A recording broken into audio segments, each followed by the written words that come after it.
सो मादे दिस्तास ये गेम बहुत ही slow start हुआ रियल मैड्रिड के लिए, मतलब हाफ टाइम तक स्कोर था 0-0। पर भाई फर्क नहीं पड़ता क्योंकि सेकंड हाफ में रियल मैड्रिड ने पूरी गेम ही चेंज कर दी एंड 3-0 से भाई अपने घर में विला रियल को हरा दिया। विनीसियस जूनियर ने ब्रेस मारा एंड भाई ऐसा कोई मैच हो सकता है जिसमें किलियन एम्बापे ने गोल ना स्कोर किया हो। उसके अलावा जूड बेलिंगम एंड कैमाविंगा भी ऑफ द बेंच आए एंड काफी इंपैक्टफुल परफॉर्मेंस रही इन दोनों की भी। शायद मुझे लग रहा है हम वापस आ चुके हैं, एक रिदम पकड़ ली है रियल मैड्रिड ने एंड हम फिर से रेडी है डोमिनेट करने के लिए। बस एक छोटा सा कंसर्न है मुझे कि जो लास्ट में एम्बापे लड़खड़ाता हुआ पिच छोड़कर गया, उस इंजरी को हमें क्लोजली मॉनिटर करना पड़ेगा। तो चलो गेम के बारे में बात करते हैं, my initial thoughts about the match and थोड़े एनालिसिस भी एंड ऑफ कोर्स मेरा मैन ऑफ द मैच। उससे पहले भाई अगर तुमने सब्सक्राइब नहीं किया है तो तुम कर क्या रहे हो, वीडियो को लाइक करो, अपने दोस्तों के साथ शेयर करो एंड चैनल को सब्सक्राइब भी जरूर करना दोस्तों। पहले 45 मिनट को शॉर्ट में समझा रहा हूँ, सिर्फ 45 सेकंड लेके। मतलब यार पहले हाफ में रियल मैड्रिड ने पूरी तरह से डोमिनेट किया। मुझे पर्सनली लग रहा था कि यार एक आध गोल तो हम मार ही लेंगे। फ्रांको मास्टरतुरो के पास एक ओपन गोल स्कोरिंग अपॉर्चुनिटी थी पर वो डिफेंडर से टकरा गई and he failed to score. उसके अलावा डीन हाउसन एंड चुआमेनी के पास भी हेडर मारने के चांसेस थे बट वहां पर भी हम गोल स्कोर नहीं कर पाए। मतलब पहले हाफ के स्टैट्स भी तुम देखो, 12 शॉट्स सिर्फ 1 ऑन टारगेट। बल्कि विलारियल के पास एक बेटर चांस क्रिएट हो गया था भाई, एक काउंटर बना था और उनका जो अटैकर है वो मिलिटाओ एंड डीन हाउसन के बीच से फटाफट निकल गया था। काफी डेंजरस मूव बना था भाई, लेकिन हमारे पास है best in the world goalkeeper टीबो कोर्तोआ and वो जो क्लियर चांस बना था विलारियल का वो टीबो कोर्तोआ ने एक अमेजिंग सेव करके बचाया एंड हाफ टाइम तक स्कोर रहा था 1-1 का। लेकिन हाफ टाइम के बाद भाई पूरी गेम चेंज होगी। विनीसियस जूनियर भाई फुल ऑन कुकिंग मोड में था सेकंड हाफ में, उसने पूरी की पूरी गेम अपने हाथ में ले ली। लेफ्ट विंग पे भागा, उनके राइट बैक को बीट किया एंड एक शॉट मारा गोल पे, डिफेंडर से बॉल डिफ्लेक्ट हुई एंड पहला गोल आया रियल मैड्रिड के लिए। बॉल पहले से टारगेट पे थी, आई नो डिफ्लेक्ट होकर गई थी, गोल होता नहीं होता डाउटफुल है, बट एक बात तुम सब भी मानोगे भाई कि सेकंड हाफ जो था विनीसियस का वो बहुत ही ज्यादा क्रेजी था। विलारियल के दोनों विंग बैक्स को एक एक येलो कार्ड मिल चुका था एंड उसके बाद उनके राइट बैक को भी एक सेकंड येलो कार्ड मिला जिसके बारे में वीडियो में आगे बात करूंगा। बिल्कुल बॉल पहले से टारगेट पे थी, आई नो डिफ्लेक्ट होकर अंदर गई, गोल होता या नहीं होता थोड़ा डाउटफुल है, बट एक बात तुम भी मानोगे that Vinicius junior in the second half was absolutely cooking. Villarreal के जो दोनों विंग बैक्स थे भाई उन्हें एक एक येलो कार्ड मिल चुका था एंड जो उनका राइट बैक था उसे लेटर ऑन सेकंड येलो भी मिलता है जिसके बारे में हम बाद में बात करेंगे। अभी तक के लिए ये मानो कि विनीसियस स्कोर करता है and real Madrid was leading by 1-0 in the 47th minute. थोड़ा आगे बढ़ते हैं और बात करते हैं सब्स्टिट्यूशन की। तो भाई जूड बेलिंगम और कैमाविंगा को अच्छे 30 मिनट खेलने के लिए मिले इस मैच में। आई मीन मेरे लिए थोड़ा सरप्राइजिंग था, मुझे लग रहा था कि Franco Mastantuono and Dani Ceballos बाहर जाएंगे to bring these two players in, but Arda Guler जाता है बाहर एंड डेनिस सिबायोस जाता है एंड उसकी जगह आते हैं Camavinga and Jude Bellingham and बहुत ही अच्छी एक इंपैक्टफुल परफॉर्मेंस दी इन्होंने अपने 30 मिनट में। क्या इन दोनों ने कोई डिफरेंस लाया भाई प्ले में? यस भाई बिल्कुल लाया एंड मैं पर्सनली चाहता हूं यार कि हमें जूड बेलिंगम, आर्दा गुलर एंड एडुआर्डो कैमाविंगा एक साथ एक ही पिच पे खेलते हुए दिखे। आई नो अभी लास्ट मैच था इंटरनेशनल ब्रेक से पहले, सो प्रोबेबली इंटरनेशनल ब्रेक के बाद तुम्हें रेगुलर 11 में ये तीनों बंदे एक साथ मिडफील्ड में खेलते हुए देखने को मिलेंगे पक्का। मैंने पहले भी बताया था भाई कि मेरे हिसाब से रियल मैड्रिड की बेस्ट 11 वही है जिसमें जूड बेलिंगम, आर्दा गुलर एंड कैमाविंगा एक साथ खेलते हुए देखने को मिले। जूड बेलिंगम ने आते ही मैसिव इंपैक्ट क्रिएट किया और यार ये जो हेटर्स लोग हैं ये पता नहीं कैसे अंडररेट करते हैं जूड बेलिंगम को। Are we even watching the same match? वो टैकल्स, वो पासेस सभी क्लच मूवमेंट्स पे आए। जूड बेलिंगम के सब्स्टिट्यूशन के बाद 2 गोल आए एंड दोनों गोल में भाई जूड बेलिंगम का पूरी तरह से हाथ था। जूड बेलिंगम ने बॉल दी विनीसियस जूनियर को, विनीसियस ने बॉक्स के अंदर एक अच्छा रन लिया एंड भाई विलारियल के डिफेंडर ने उसे फाउल कर दिया inside the box and clear cut penalty मिल गई रियल मैड्रिड को। आई नो कुछ बारसा बॉयज आ जाएंगे क्रिटिसाइज करने की भाई अगेन पेनल्टी मिल गई, कितनी पेनल्टीज मिल रही है रियल मैड्रिड को। तो भाई मैच देखा करो, ढंग से रिप्ले देखो स्लो मोशन में, तब तुम्हें पता लगेगा this was a clear penalty. Penalty तो मिल गई पर मुझे छोटी सी दिक्कत है कि भाई विनीसियस जूनियर ने पेनल्टी ली। आई मीन यार लास्ट सीजन भी हमारे में यही दिक्कत चली थी, कभी विनी पेनल्टी लेता था, कभी जूड पेनल्टी लेता था, कभी एम्बापे पेनल्टी लेता था एंड अभी फिर से वो चीजें देखने को मिलेंगी। मैं उसके लिए रेडी नहीं हूं। हमने एम्बापे को एक प्रोमिनेंट परमानेंट एक पेनल्टी टेकर बना दिया था, तो आई डोंट थिंक कि विनीसियस ने वो पेनल्टी लेनी चाहिए थी। विनीसियस ने पेनल्टी ले ली और ऑलमोस्ट वो रुक भी गई थी भाई। अगर वो ग्राउंडेड जंप मारता उसकी एल्बो से टकरा के गई है बॉल, तो ये पेनल्टी मिस होती तो भाई बंदे का कॉन्फिडेंस पूरी तरह से खत्म था। तो मेरे हिसाब से अब कभी भी पेनल्टी मिले तो भाई साहब प्लीज उस कछुए को लेने देना। तुम बताओ यार, तुम मेरी बात से कितना एग्री करते हो? किसको पेनल्टी लेनी चाहिए रियल मैड्रिड में? Tell me in the comments.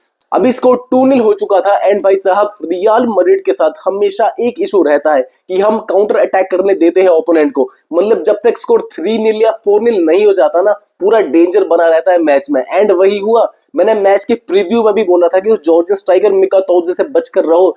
बंदे ने क्या outside of the box banger मारा, एक बुलेट मारी जो कि कोर्तोआ को भाई नहीं दिखाई दी होगी। बंदा इतना दूर था and that was a perfect shot by outside of the box by मिका तोजे। मुझे लग रहा था कि मेरी मैच प्रेडिक्शन सही होने वाली है, मुझे और ज्यादा गोल्स देखने थे, ऑब्वियसली मुझे देखने को मिले भी, बट उससे पहले हमें देखने को मिला विलारियल के लिए रेड कार्ड। विनीसियस ने लेफ्ट विंग में बॉल भगाई, मरीनो जो कि विलारियल का राइट बैक है उसने विनी पे प्रेशर डाला एंड बस रेफरी को वो पसंद नहीं आया। It was a second yellow and then a red card for Villarreal. मतलब मुझे लगा काफी सॉफ्ट था, बट भाई दाद देने पड़ेंगी विनी की इंटेलिजेंस को जिसने अच्छी एक्टिंग की एंड सेकंड येलो मिला विलारियल के डिफेंडर को। मैं एक्सपेक्ट कर रहा था कि फ्रैंको लेफ्ट बैक पे ज्यादा अटैक करे एंड विनी राइट बैक पे, बट इवेंचुअली दोनों ने अपना काम कर दिया। मरीनो को रेड कार्ड मिला and Villarreal was left with 10 men। अब गेम 2-1 पे क्लोज करना था, बट उसके बाद आया final lane in the coffin. Jude Bellingham ने भाई स्लाइडिंग टैकल मार के बॉल विन करी। ब्राहिम डियाज के पास एक ओपन गोल स्कोरिंग अपॉर्चुनिटी थी, but Brahim Diaz being selfless एक अच्छा पास दिया किलियन एम्बापे के लिए एंड किलियन एम्बापे ने एक बढ़िया फिनिश करके भाई तीसरा गोल स्कोर किया रियल मैड्रिड के लिए एंड स्कोर हो चुका था real Madrid 3 Villarreal 1। It was a beautiful team goal. Jude Bellingham wins the ball. Brahim Diaz का assist and Kylian Mbappe ने ball smash कर दी in the back of the net. Another game, another goal for Kylian Mbappe. बस एक चीज थोड़ी concerning मुझे लगी कि इस गोल के बाद भाई बंदा लेट गया, कुछ पैर वैर में दिक्कत लग रही है मुझे, डायरेक्ट टनल से होकर चला गया। बट एक बात भी अच्छी है कि अभी इंटरनेशनल ब्रेक आ रहा है, कुछ एक 10 दिन का ब्रेक मिलेगा, तो आई होप भाई कि बंदा रिकवर करके आए क्योंकि आने वाले मैचेस काफी बड़े हैं like Juventus and El Clasico. Game and हुआ 3-1 से रियल मैड्रिड के फेवर में एंड रोड्रिगो के पास भी लेटर इन द गेम एक पेनल्टी अपील थी, बट रेफरी ने इग्नोर कर दी। पर चलो कोई बात नहीं, एटलीस्ट हम जीत तो गए। अब बात करते हैं प्लेयर्स की। भाई मेरा man of the match undoubtedly Vinicius junior, 2 goal score किए मैच में एंड भाई पूरा का पूरा डिफेंस तोड़ के रख दिया विलारियल का। सिर्फ गोल्स नहीं किए, 6 chances created, 6 successful dribbles and 11 duels जीते। इनसेन परफॉर्मेंस भाई। वो 2024 में जो प्रॉमिस किया गया था ना 10x वाला विनी, ये वही वाला विनी है। 8 मैचेस खेले हैं एंड ऑलरेडी 8 का जी हो चुका है ला लीगा में। तो ये जो किलियन एम्बापे और विनीसियस जूनियर की जोड़ी चल गई ना भाई इस बार, तो नाइटमेयर होगी कितनी भी बड़ी बड़ी टीम्स के लिए in Europe. Kylian Mbappe 1 goal and technically एक असिस्ट भी आया था जो विनी ने गोल स्कोर किया था। विनी के फर्स्ट गोल में उसका थोड़ा हाथ तो था, पर अब असिस्ट काउंट करना ही पड़ेगा टेक्निकली तुम्हें। आई मीन थोड़ी परफॉर्मेंस उसकी लैगलस्टर थी, कुछ पासेस थोड़े स्लोपी लग रहे थे, but on an average day अगर ये प्लेयर तुम्हें गोल निकाल कर देता है तो तुम मान सकते हो भाई कि किस लेवल का प्लेयर है ये। आर्दा गुलर की परफॉर्मेंस वाज डिसेंट, कुछ चांसेस क्रिएट भी किए थे, बट फ्री किक में भाई बार बार वॉल पे मारना is not working for you. And जो बॉक्स के पास वो टचेस लेता है ना यार, मुझे बहुत दिक्कत है कि जितने हैवी वो टचेस लेता है। साथ में बात करें फ्रांको मासूतुनो की, तो भाई मुझे कुछ नहीं बोलना, तुम मुझे कमेंट में बताओ तुम्हें फ्रांको की परफॉर्मेंस कैसी लगी। I mean he was good in some areas of the game, but बार बार वो ड्रिबल करते टाइम बॉल फंसाता है डिफेंडर्स के पाँव में। कितने इलास्टिक को देख लिए भाई हमने इसी मैच में। तो मेरे हिसाब से अगर जूड बेलिंगम पूरी तरह फिट होकर आता है आफ्टर इंटरनेशनल ब्रेक, तो फ्रांको मासूतुनो के मिनट्स बिल्कुल कम होंगे। एंड यार बंदा बार बार थोड़ा इमेच्योर फाउल करता है, इन चीजों में थोड़ा वर्क करने पड़ेगा। एंड वो भी 18 का है।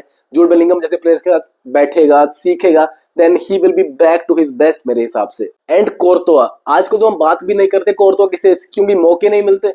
बस डर्बी जो हुई थी उसमें हमने 5 गोल खा लिए थे, उसके अलावा बहुत ही रेयर चांसेस होते हैं जहां पे कोर्तोआ हमें मैच में देखने को मिले। इस मैच में भी भाई फर्स्ट हाफ में हमें फाइनली कोर्तोआ देखने को मिला। That was an amazing save.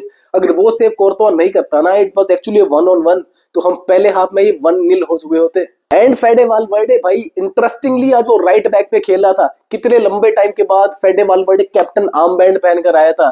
इतनी कंट्रोवर्सी चली थी पिछले मैच के बाद एंड फाइनली हमने देखा कि भाई वो रियल मैड्रिड का ही प्लेयर है और कोई नाराज वराज नहीं है। स्पेनिश मीडिया की बातों पे मत लगा करो तुम। डिफेंसिवली और अटैकिंग में दोनों में बैलेंस लाया, कुछ शॉट्स भी ट्राई किए। अच्छा एक इंपैक्टफुल परफॉर्मेंस रही फेडे वालवर्डे की भी इस मैच में। एंड कैमाविंगा जो कि ऑफ द बेंच आया था। एंड यार मेरी रिक्वेस्ट है तुम सबसे, उसकी सोफा स्कोर रेटिंग देके तुम उसकी परफॉर्मेंस को अंडर एस्टिमेट मत करना। सेकंड हाफ में उसका एक क्रूशियल टैकल आया था एंड भाई वही एक बॉल रिकवरी थी जो कि गेम का एक टर्निंग पॉइंट बन गई था second half. And Jude Bellingham again, सब कुछ तुम्हें स्टैट्स में नहीं दिखेगा, वो टैकल्स, वो ट्रांजिशनल प्ले, वो बॉल रिकवरीज, भाई हर एक चीज हीरो मूवमेंट्स थी फॉर जूड बेलिंगम। जितने भी गोल है सेकंड हाफ में, चाहे वो विनी की पेनल्टी विन करना हो, जूड बेलिंगम का ही पास था वो, एंड जो सेकंड गोल आया किलियन एम्बापे का, जूड बेलिंगम ने ही टैकल मार के बॉल विन करी थी। I think Jude Bellingham is now back to his best. अब वो 90 मिनट खेलने के लिए रेडी है। इंटरनेशनल ब्रेक आ रही है और इंग्लैंड स्क्वाड के लिए उसे कॉल अप भी नहीं किया है थॉमस टूकल ने।